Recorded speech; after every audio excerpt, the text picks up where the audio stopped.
అనకాపల్లి జిల్లా Sabbavaram police station పరిధిలో ఈరోజు ఒక లారీని పట్టుకోవడం జరిగింది. ఇది కొత్త తరహా గంజాయి రవాణా.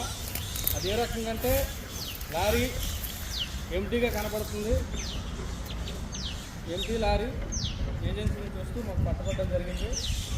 దానిలో భాగంగా సబ్బవరం పోలీసులు పట్టుకున్న లారీలో క్యాబన్లు వెతగ్గా కొత్త తరహా క్యాబన్లు 2 రకాలుగా తయారు చేశారు.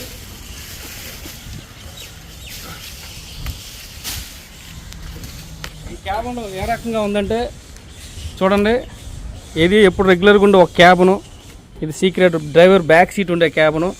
మనిషి లోపల దిగితే తను మునిగిపోయేంత దీంట్లో ఉంది, ఇంకా కిందకు ఉన్నాయి. అదేవిధంగా ఇంకోటి డ్రైవర్ హెడ్ పైన సెపరేట్ సీక్రెట్ క్యాబిన్ ఒకటి ఉంది. ఆ క్యాబిన్లో